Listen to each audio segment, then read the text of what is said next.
What is up, you guys? It is your boy, Phoenix Breton here. And today I am going to be talking about my instant reaction on the Carolina Panthers taking on the Green Bay Packers, losing 16-13. I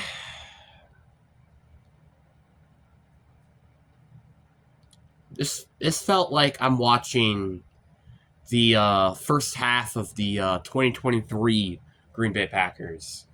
And if you don't remember that, let me give you a little bit of a refresher.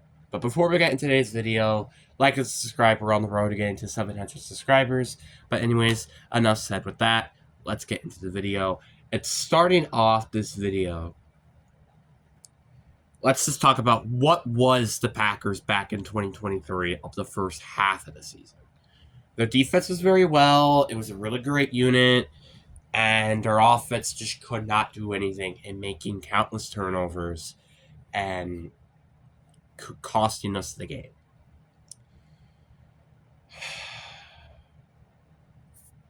That's just what happened. This game was one of, if not, in my opinion at least, the worst game I've ever seen this team play. Like, it's one thing when we choke a lead to, like, the Cleveland Browns, for instance. It's another thing when we've never had the lead during the entire game. This is the worst performance of the 2025 season Packers so far. And I'm hoping it's not so far. I'm hoping this is the worst. And I said this before. I said this myself before this game even started. I'm like, kind of struggled against the Panthers, you know? Last time we nearly beat them just because our offense was very good and stuff like that. And this time it was the other way around of why we lost, was because of our offense. And I understand there were a lot of injuries with the wide receiver position. Obviously, again, like, you had Gina Reed injured. Dotavian Wicks was not in the game. You had Matthew Golden with a shoulder injury. Tucker Kraft was out with a knee injury during the second half of that game. But I can't say I'm not disappointed. Like, the Carolina Panthers, we were 13 points. Let me say this again. 13-point expected to win this game. And we lost by 3. And this is another instance of where we need to get a new freaking kicker. I'm sorry, but I feel like Lucas could have potentially won this game. And Lucas Hafferson, like, it's just, like, it's so frustrating that Brandon McManus has missed 3 field goals in the last 2 games, may I add. And this field goal literally cost us the game. And we would have been going into overtime if it weren't for the field goal. This is just kind of absurd, I'm going to be honest. I don't even know what to say. I mean, the good news is, I guess, is that the Lions are expected to lose, which is a good thing. At least they're expected to lose this week, which will keep us still number 1 in the division if they lose, because I looked at the score. They were down by 2 scores, so. But more than likely, we will not have the number 1 seed after this week. That will probably either be the Buccaneers or the Philadelphia Eagles. And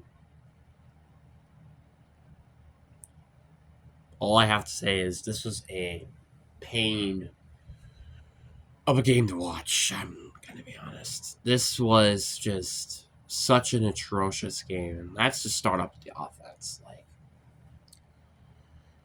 this is one of the worst games I've seen Jordan Love play. After Jordan Love probably had one of the best games in his career, he turned out to have one of the worst games of his career against the Carolina Panthers. And let me just put this as an insight, right? Their defense really only has one great player, and that is Derek Brown. And we lost. The Panthers team is one of the most untalented teams in the league right now. You got freaking banged up offensive linemen. You've had it's so frustrating. You have so many players that are probably backup players, secondary players that are starting. No offense to J.C. Horn. He's not included. Same thing with Trevon Merrick. But this was just such atrocious. I don't know what else to say. Jordan Love, he played terrible during this game. He nearly had 2 interceptions, which he should have had 2 interceptions. He already had an interception by throwing the ball into double coverage, despite Romeo Doubs being wide freaking open for a free first down. I don't understand Jordan Love in some of these occasions. Sometimes, it's okay to throw a freaking check down every once in a while. Matter of fact, I don't think he threw a check down almost the entirety of the game. And you kind of do have to question yourself, why is he not throwing the check down? Although it's, something that's just available. It's so frustrating to me. The one thing I also got to be frustrated with is Savion Williams. He had that fumble, and that cost us the game as well. Because if he didn't fumble, we could have potentially got a touchdown or a field goal during that drive, which, by the way, we lost by a field goal. It's all I have to say, really. It's so undeniably frustrating that we committed 2 turnovers, which I think we had 3 turnovers heading into this game, or 4. And it's just so absurd to me that this offense looked completely different than what it was when we were going against Pittsburgh. I understand Pittsburgh was one of the worst defenses in the league, but that does not make any sort of excuse for us to just have this so terrible performance against Carolina. Terrible. Terrible performance by Jordan Love. Terrible performance by the offensive line, because oh god, the penalties. We've had 7 or 8 this game, and it was so freaking frustrating.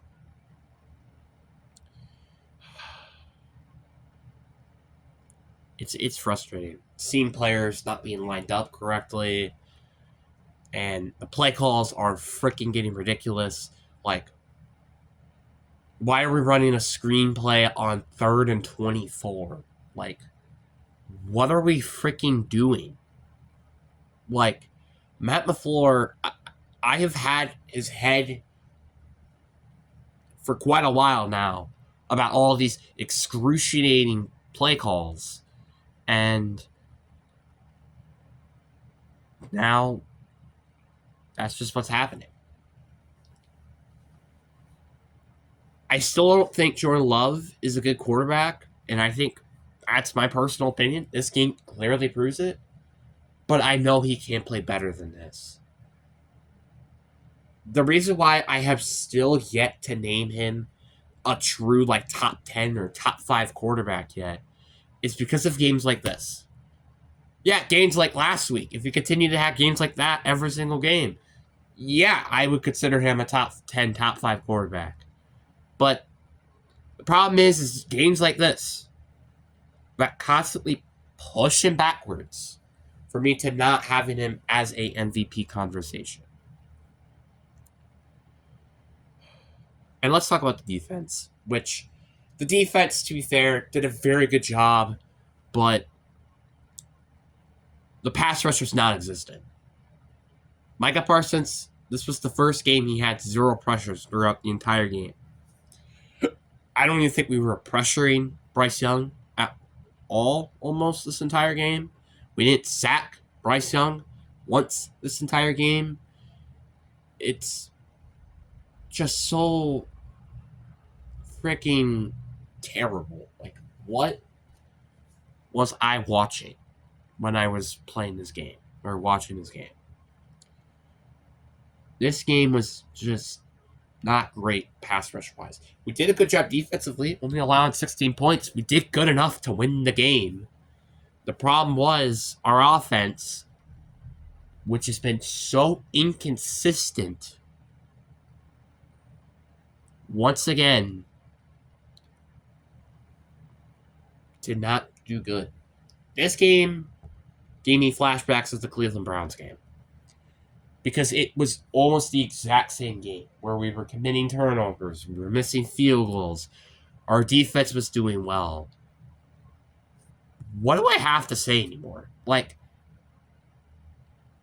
it's the frustrating part that I think our defense has more needs than our offense, and yet our defense is not making us lose games. It's our offense that are making us lose games. And that kind of comes down to Jordan Love and the wide receiving position. And this is where I kind of wish we went and gone and signed a veteran wide receiver. Which, yeah, may not help with how the offense is running and stuff, but just having a wide receiver out there who knows the playbook or just at least knows what to do as a veteran guy is just something that this team kind of needs right now. And that's really all I have to say. It's so frustrating to me that we've used so much draft capital at the wide receiving position, and yet I still feel like we don't really have a true WR1. Romeo Doubs had a great game. I'm not going to deny that. And Christian Watson, although only had like 2 catches, had that one huge miraculous catch, which helped significantly. And I still think this team just kind of needs to improve. And honestly, one place I would say is the lack of experience at wide receiver is probably one of them.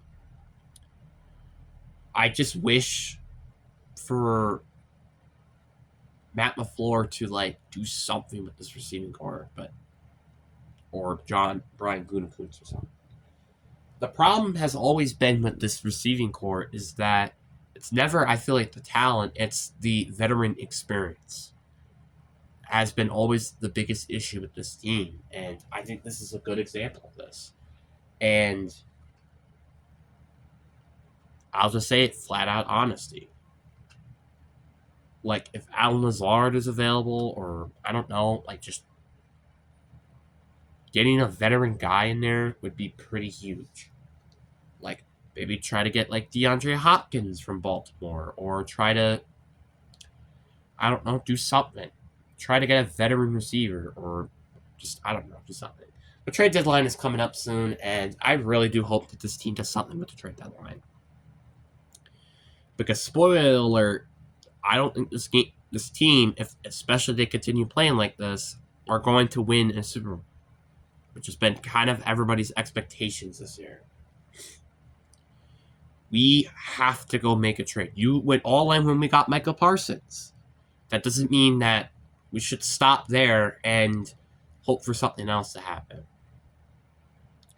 We need to make moves right here, right now.